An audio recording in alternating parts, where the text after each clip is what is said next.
when we talk about Jia we tend to talk about a series of new beginnings or new initiatives, attempts to do something different, something new. He's not one of those filmmakers who completely reinvents himself every time. In fact, on the contrary, he's somebody who builds on his own previous work and often refers back to it. So, anybody who has seen Still Life, for example, which is about Shanxi people working in the Three Gorges project, building the dam that will block the Yangtze, a huge hydroelectric project which will cause the flooding of some old territories. And there are various labourers have been imported from other parts of the country, notably Shanxi, to help demolish some of the old towns there so that they don't become shipping hazards in the new risen river. Still Life is largely about that, and one of the characters who is focused on in Still Life is a guy called San Ming, actually played by a cousin, a real-life cousin of Jia Zhangke's. He was not an actor before. San Ming has popped up a number of times in subsequent work of Jia Zhangke's, and he does so in Touch of Sin twice. He's seen in the mining community in Shanxi, where Da Hai, in the first story, used to hang out. He still goes to the canteen and runs into old friends. And then he pops up on the ferry to the Three Gorges, in fact, which is exactly where he was seen in Still Life, when he runs into, or doesn't actually run into, but brushes shoulders with Zhou San, who is the killer at the heart of the second story in the film. So that kind of continuity exists across the work. It's like there's a Jia Zhangke universe, like there's a Marvel Comics universe in which people pop up in each other's films. But I think rather less silly than the Marvel Comics universe. But anyway, there we have it. There is a kind of Jia Zhangke continuity. That said, though, as I said before, he does tend to reinvent himself. He sets himself challenges, and he does as much as he can to make each film different from the one before, even if it maintains a certain underlying continuity with his preoccupations, his themes, and his tone. So, Touch of Sin was explicitly a response to the growth of alternative news media in China. There's been a Twitter-like explosion in social media in China. There is something called Weibo, which is very much like Twitter. There is something called WeChat, which is similarly a network, a sharing network where people can post comments, videos, and all kinds of other bits and pieces to each other. And these social media have become an alternative news source in China, a very popular one, because people have learned over many years that they can't trust the official state media, either the television or the print media, to report anything like the facts, and that many stories will be just completely ignored or hushed up. Weibo and the other places have become crucial news sources. And Jia Zhangke has explained, and he does explain in the interview on this disc, that he was very struck by the fact that all these extraordinary events were being reported in Weibo and places like that, which were not making it into the official media, but which were widely known to many, many people in China. They were the subject of constant gossip, constant comment, and constant file sharing, actually. In some cases where there was a video, somebody had shot a video, perhaps on a mobile phone, and was sharing it. So, with that in mind, he approached this film, and he saw it in some sense as a State of the Nation film. So, instead of focusing on one story and one locale, he scatters it around the country. It's in 4 episodes with a prologue and an epilogue. So, you could say 6 episodes in a way, but 4 main episodes, each with its own title, each named after the place where it's happening, or a cipher for the place where it's happening, and each one based on a reported crime. All of these stories were pretty famous in China at the moment that they happened. Only the 4th one, about the suicide of a young worker in the south of China while working in a high-tech factory assembling iPhones or iPads or some such equipment for foreign companies.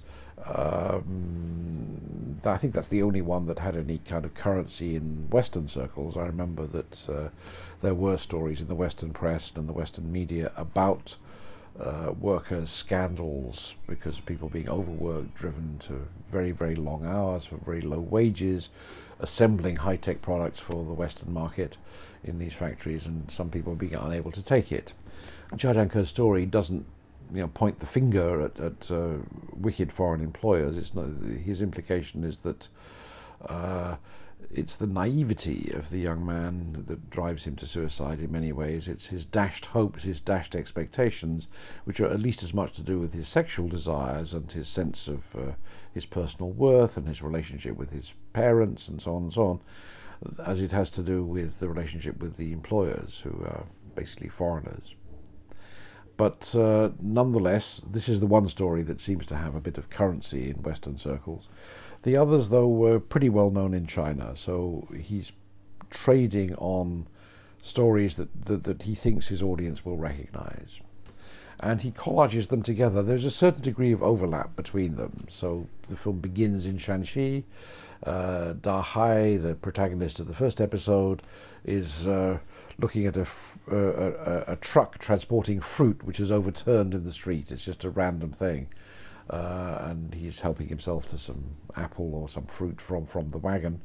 And he's passed by a motorcyclist who turns out to be Zhou San, who is the protagonist of the second story. He's riding a motorbike through Shanxi at this point, and we see him, before the main title of the film, gun down 3 stupid local kids who try to mug him or try to hold him up and rob him, thereby establishing A, the tone of violence, and B, the fact that there will be a certain network of interconnections that go through these 4 episodes. The interconnections are consolidated in the coda at the end of the film, which does take us back to Shanxi, where we started, and shows the protagonist of the third story, Xiao Yu, played by Zhao Tao, Jia Zhangke's wife. She's evidently served a period of time in prison for killing a man, which we saw her do in episode 3. She's now out. She's come to Shanxi, and she's stumbled into the latest enterprise of the Shengli Corporation, which was who were the villains in the first episode of the film. They were the people who took over the mine. Mr. Jiao Shengli was the unscrupulous boss who bought what was previously a state-owned enterprise, the mine, the coal mine, tried to privatize it, and then betrayed his various promises to local people about profit sharing, thereby enraging Da Hai, who went on his rampage of revenge against both Mr. Jiao Shengli himself, but also his accountant and the guy in the local government office who was rude enough to call him Mr. Golf. So it's pretty scattershot targets here, but anyway, he's driven to murderous rage by his own circumstances and by the blatant corruption and profiteering of these people around him. The Shengli Corporation, we return to them, now run by the widow of Jiao Shengli. We see a photo, in fact, on the walls of the company office of her with her late husband. They seem to have gone into the soft drink bottling business, judging by what we see of them at the end. And Xiao Yu, the woman from the third episode, comes to Shengli Corporation looking for a job, trying to restart her life, trying to get ahead in a new career in a new town, basically. So it kind of wraps a number of things together. It wraps up the story of Shengli Corporation, it wraps up the story of Xiao Yu. When I say wraps up, there's no exact closure here, but at least we find out sequels to things that have happened earlier in the film. That aside, I think we should note before you watch it that the film makes a number of explicit references to martial arts films. It's not a martial arts film. It doesn't have a single scene in it anywhere of martial arts being practiced. The English title, A Touch of Sin, is an explicit reference to a famous film by King Hu, made in the late 1960s, called A Touch of Zen, which was one of the great martial arts films, or one of the great films of its genre.